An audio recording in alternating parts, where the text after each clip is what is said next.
मतदाताओं का हम जिक्र करने वाले हैं। अलग अलग प्रकार के मतदाता आते हैं, इनके बारे में क्या करना है, कैसे करना है, इसकी चर्चा की जाएगी। देखिए, ये है दृष्टि बाधित मतदाता। मैं आपको बता चुका हूँ, जिन्होंने हमारा भाग 1 नहीं देखा प्लीज़ हमारा भाग 1 जाकर देखें। उसके अंदर मैंने तीनों मशीन की विस्तृत चर्चा की है। इस विस्तृत चर्चा का क्या इंपॉर्टेंस है यहाँ? दृष्टि बाधित मतदाताओं के लिए हमारी बैलेट यूनिट के ऊपर ब्रेल लिपि बनी है। ब्रेल लिपि क्या होती है? ब्रेल लिपि वह होती है जिसके द्वारा दृष्टि बाधित या दृष्टिहीन मतदाता छूकर पता करते हैं क्या लिखा है। छूकर पता करते हैं क्या लिखा है। ऐसी कंडीशन में ऐसे दृष्टि बाधित मतदाताओं को वोट डालने में आसानी रहती है। पीठासीन महोदय डमी कार्ड से पढ़कर ये बताएंगे, क्रम संख्या 1 पर ये कैंडिडेट हैं, क्रम संख्या 2 पर ये हैं, और जितने भी कैंडिडेट वहाँ खड़े हैं वहाँ तक वो पढ़ेंगे, नोटा भी उसको बताएंगे। और वोटिंग कंपार्टमेंट में वो जाकर बैलेट यूनिट पर स्थित ब्रेल लिपि, इसको भी डमी कार्ड पर बता दिया जाएगा कि यहाँ ब्रेल लिपि होगी, और आप उंगली से महसूस कर सकते हैं, या फिर आप वहाँ तक छोड़ दिया तो उनको बता दिया ये ब्रेल लिपि है और बाहर आ जाइए। अब वो ब्रेल लिपि से छूकर अपना वोट डाल देंगे। ये सुविधा उनके लिए उपलब्ध है। दूसरी चीज़ जो बहुत इम्पॉर्टेंट है और बहुत अच्छी भी है, आयोग के द्वारा सहायता के लिए ऐसा किया गया है, ऐसे मतदाता जो अशक्त हैं, दृष्टि बाधित, दृष्टिहीन हैं, जो वोटिंग कंपार्टमेंट तक जाकर अपना वोट डालने में सक्षम नहीं है, यानी कि उनको वोटिंग कंपार्टमेंट तक सहायक की आवश्यकता है, तो ऐसी कंडीशन में क्या करना है? ऐसी कंडीशन में सहायक से एवं इस व्यक्ति से घोषणा ली जाती है कि आप सहायक ले रहे हैं, मैं सहायक बन रहा हूं।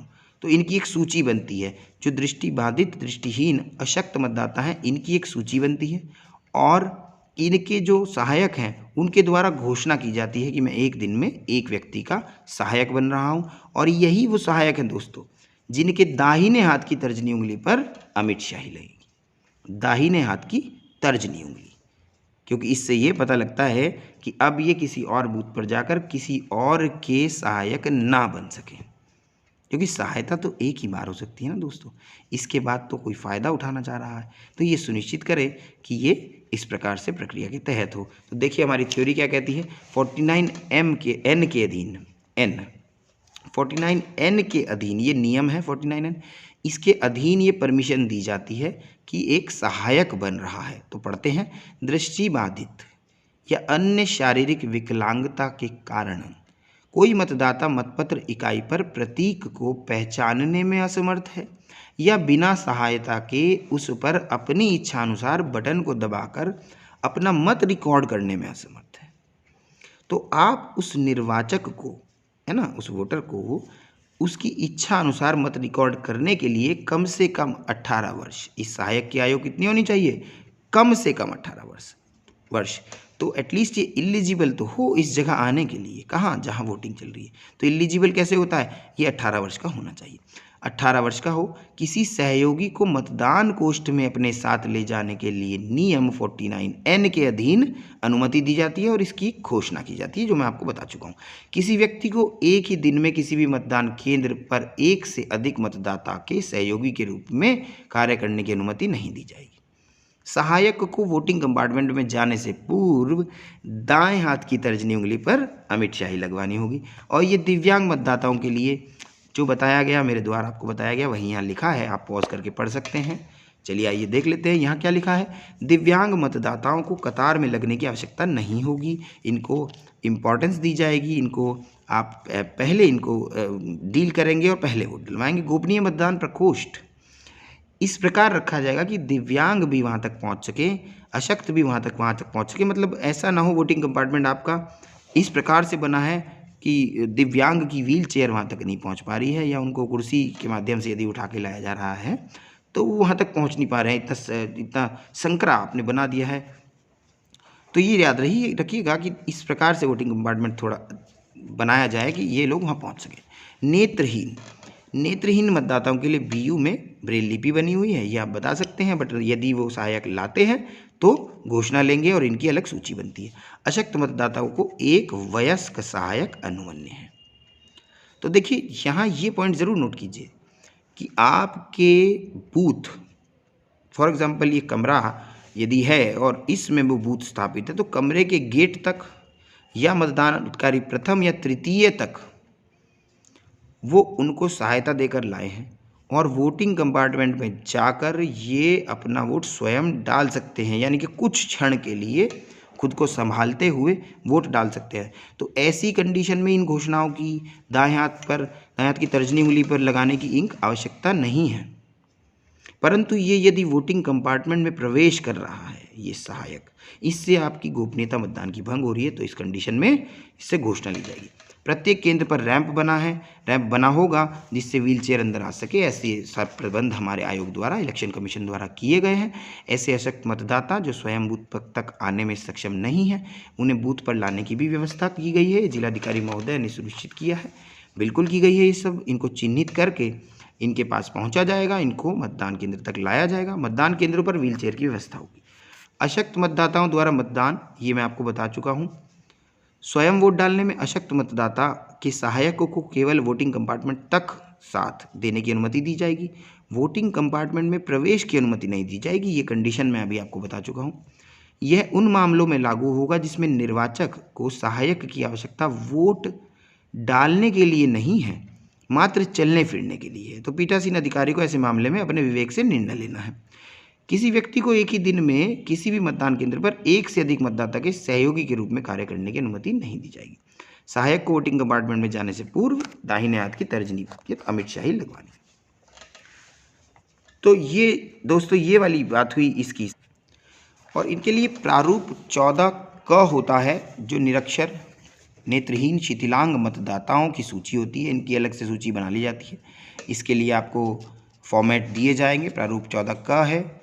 और ऐसे मतदाता जो किसी के साथी बन रहे हैं, दृष्टिहीन या शिथिलांग निर्वाचक के साथी द्वारा घोषणा, ये अनुलग्नक 10 में या अध्याय 22 एवं पैरा।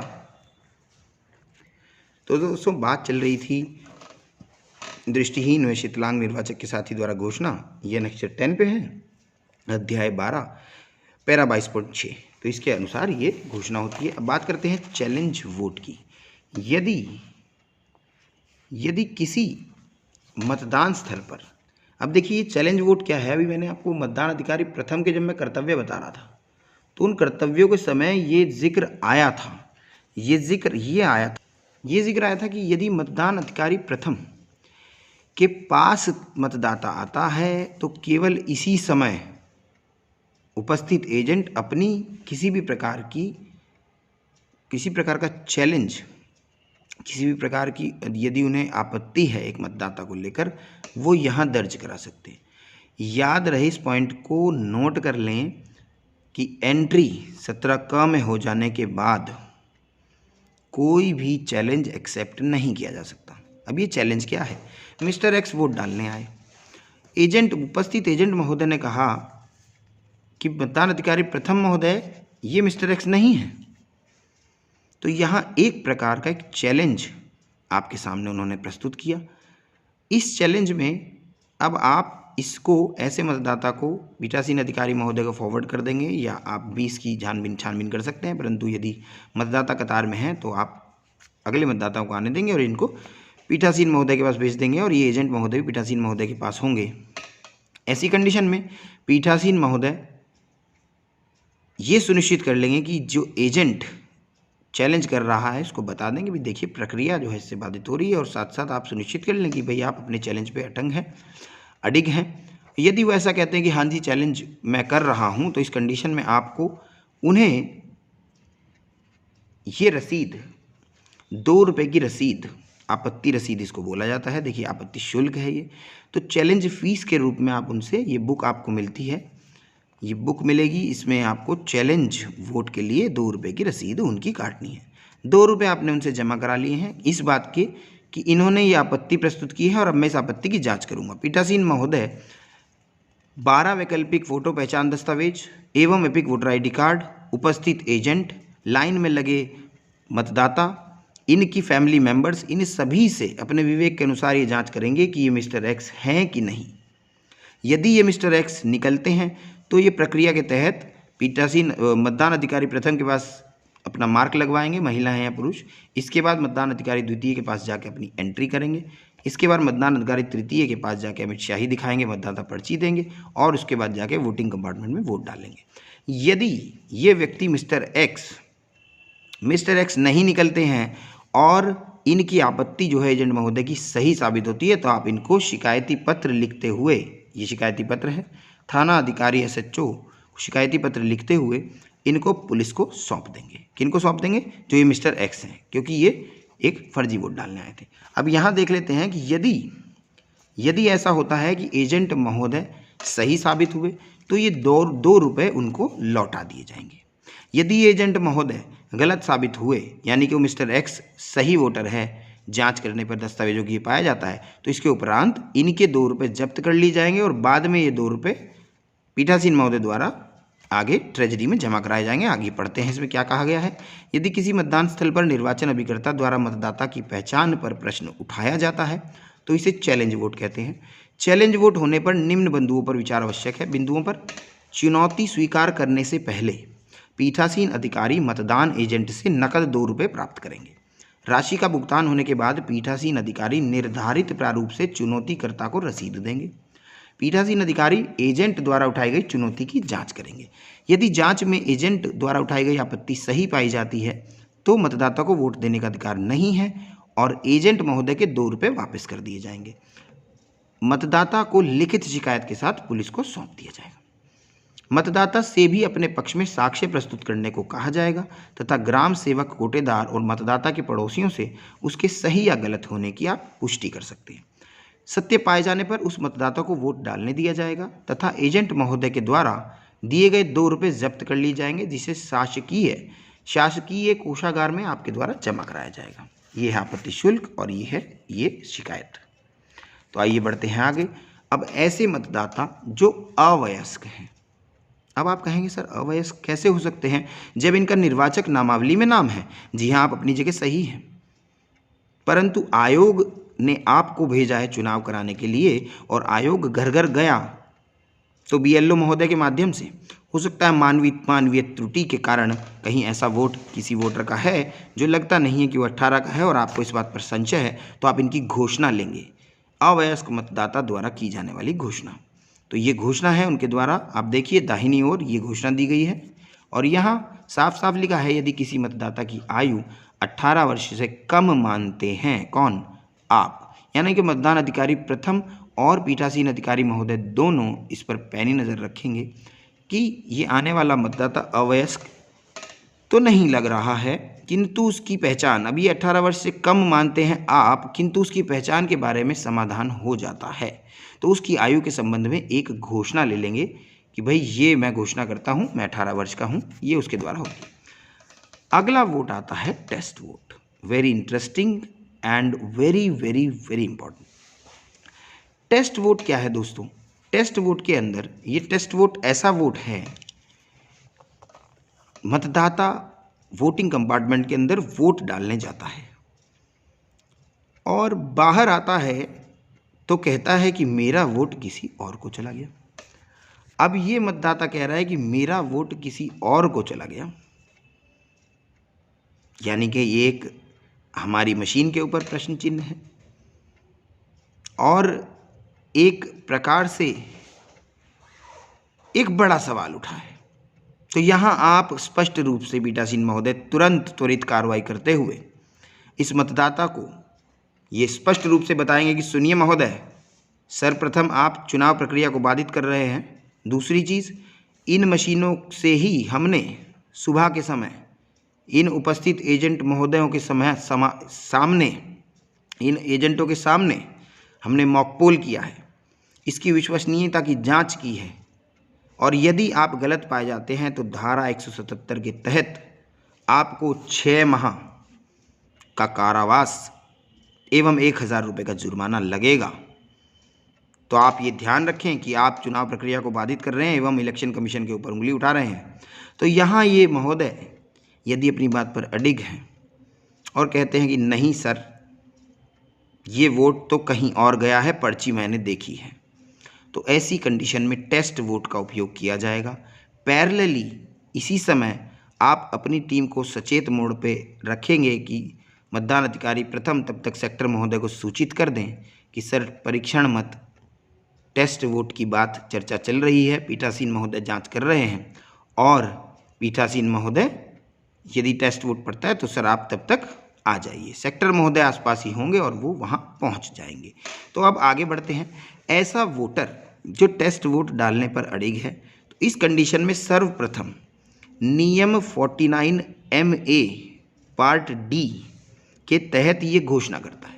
सर्वप्रथम तो ये घोषणा करेगा कि भाई मैं परीक्षण मत देने के लिए तैयार हूँ, बताए गए प्रावधान धारा 177 के तहत 6 माह का कारावास भी झेलूंगा यदि मैं गलत पाया जाता हूँ, और 1000 का जुर्माना जो भी मुझ पर लगाया जाए यदि मैं गलत पाया जाऊँगा। तो ये घोषणा उसके द्वारा की जाती है। आइए हम घोषणा आपको दिखा दें। ये 49 MA के तहत घोषणा करता है ये कि मैं इस प्रकार से टेस्ट वोट करने जा रहा हूँ, इस मतदाता के हस्ताक्षर और इसका मतदाता सूची की क्या भाग संख्या है, मतदाता का नाम, माता पिता का नाम, 17 क में मतदाता रजिस्टर में इसका क्रमांक क्या है, कहाँ इसकी एंट्री हो रही है। 17 क में एक एंट्री बनेगी। चूँकि ये वोट कंट्रोल यूनिट में डाल के देखा जाने वाला है तो एक और एंट्री, क्योंकि इस मतदाता की पूर्व में एंट्री हो चुकी होगी तभी ये वोट डालने पहले गया था, जिस वोट को आकर देखकर इसने कहा कि मेरा वोट कहीं और जा रहा है, तो इस मतदाता की एक और एंट्री बनेगी और उस एंट्री में टिप्पणी कॉलम में लिखा जाएगा टेस्ट वोट, परीक्षण मत। ये हुआ मतदान अधिकारी द्वितीय के पास होने वाली कार्रवाई। इसके बाद ये महोदय वोटिंग कंपार्टमेंट में जाएंगे पीठासीन महोदय के साथ एवं एजेंट महोदय के साथ, यानी कि एजेंटों की उपस्थिति में पीठासीन महोदय अपने सामने इन्हें वो वोट दोबारा डालने के लिए कहेंगे। यहाँ ये भी नोट कर लेना बेहद आवश्यक है कि किस कैंडिडेट को ये टेस्ट वोट डाल रहे हैं। चूँकि वास्तविक मतदान चल रहा है और ये वोट असल में मशीन के अंदर पड़ रहा है तो ये ज़रूर लिख लें कि इस कैंडिडेट को ये वोट डाला गया। हालांकि इसका जिक्र आगे भी होगा और इस वोट को बाद में कंडीशन के अनुसार, जैसी भी कंडीशन होगी उसके अनुसार इस वोट को 17 क में भी इसका जिक्र हो, 17 ग में भी इसका जिक्र होगा, 17C का में तो जिक्र हो चुका है, 17C में भी इसका जिक्र होगा। चूँकि इस वोट का भी हमें कुछ ना कुछ करना होगा, हम बताएंगे अभी क्या करना होता है, क्योंकि यदि ये वोटर गलत साबित हुआ तो इस वोट को घटाना होगा। तो आइए बढ़ते हैं आगे। अब कंडीशंस पैदा होती हैं दो, या तो ये वोटर सही होगा या ये गलत होगा। यदि ये वोटर गलत है तो आप तुरंत कार्रवाई करते हुए इसको पुलिस को सौंप देंगे और आगे इन पर कार्रवाई की जाएगी। यदि ये मतदाता सही साबित होते हैं, मैं आपको अश्योरिटी देता हूँ ऐसा नहीं होगा, बहुत मतलब इसका कोई चांस ही नहीं है। हमारे सामने हमने इतने चुनाव कराए हैं, हमारे सामने इतनी मशीनें गुजरी हैं, हमने आज तक ऐसा नहीं देखा कि वोट कहीं डाला जाए पर्ची किसी और की निकले। परंतु यदि ये मतदाता किन्हीं कारणों से कोई टेक्निकल एरर ऐसा मेजर आ गया है कि पर्ची किसी और की निकल रही है तो इस समय तक आपके सेक्टर महोदय आ चुके होंगे। आगे की कार्रवाई सेक्टर महोदय द्वारा, जोनल महोदय द्वारा, RO, ARO, हमारे मुख्य निर्वाचन अधिकारी एवं इलेक्शन कमीशन ये सब सक्रिय हो चुके हैं और ये आकर आगे की कार्रवाई अपने आप देखेंगे। आकर से तात्पर्य है वहाँ से आपको आदेश प्राप्त होंगे। अब आपको इसमें परेशान होने की आवश्यकता बिल्कुल नहीं है, चूँकि आपकी मशीन मॉक पोल के समय भी आपने चेक की, एजेंट्स के सामने आपने सुनिश्चित कराया कि मशीन में जहां वोट डालते हैं वहीं डलता है। 50 मत मॉक पोल के डाले गए थे, पर्चियां भी दिखाई थी। तो आप इस बात से बिल्कुल ना घबराएं, अपना विवेक, अपना कॉन्फिडेंस, अपना विश्वास बनाए रखें एवं आला अधिकारियों को मोर्चा संभालने दें। तो आइए पढ़ते हैं यहाँ क्या लिखा है, पॉज करके आप पढ़ सकते हैं। मतदाता कहता है कि उसने जिस प्रत्याशी को वोट दिया है उससे भिन्न वीवीपैट में पर्ची निकल रही है। ऐसे मतदाता से लिखित घोषणा लेकर उसे टेस्ट वोट डालने की अनुमति दी जाएगी। टेस्ट वोट मतदान एजेंट यानी कि मतदान अभिकर्ता इनके सामने और पीठासीन अधिकारी महोदय के सामने डाला जाएगा। यदि शिकायतकर्ता की बात सही पाई गई तो मतदान रोक दिया जाएगा और सूचना तत्काल सेक्टर, जोनल एवं RO महोदय को दे दी जाएगी।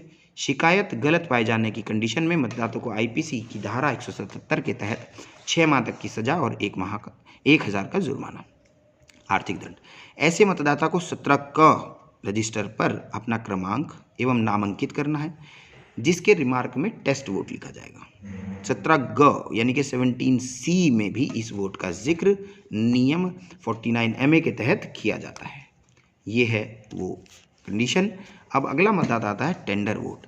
ये ऐसे मतदाता हैं जब ये आते हैं मतदान अधिकारी प्रथम के पास पहुंचने के बाद ऐसा पाया जाता है कि इनका वोट पहले से पड़ चुका है।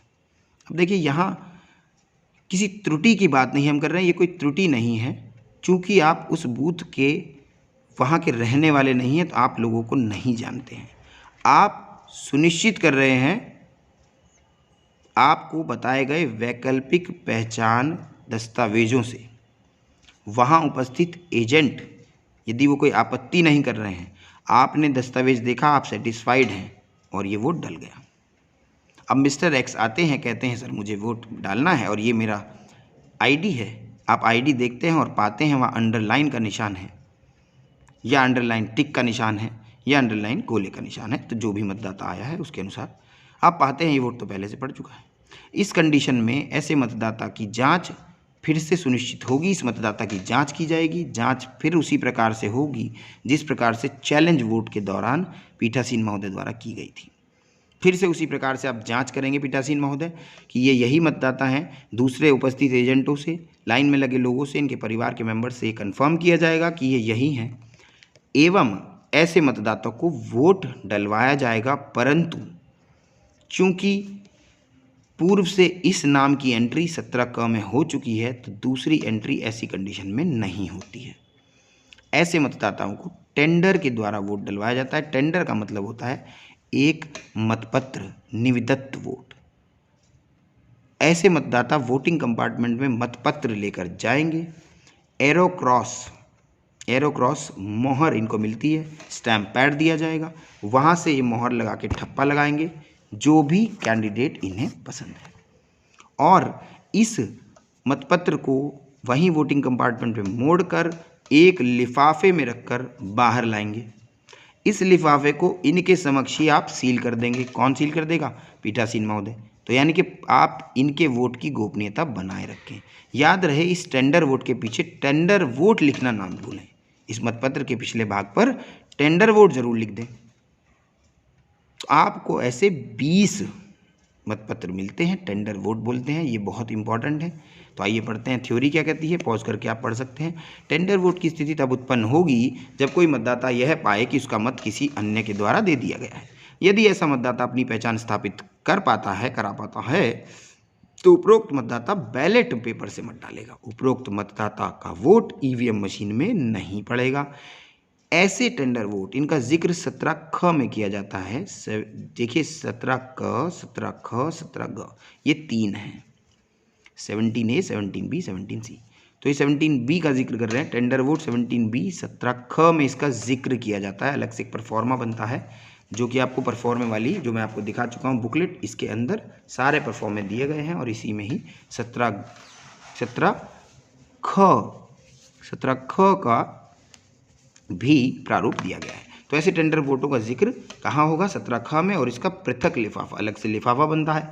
मत के पीछे यानी कि जो मतपत्र है टेंडर वोट, इसके पीछे टेंडर वोट लिखना ना भूलें। सामान्य परिस्थितियों में पीठासीन महोदय के दायित्व, ये सामान्य परिस्थितियों में आपके दायित्व हैं। इनको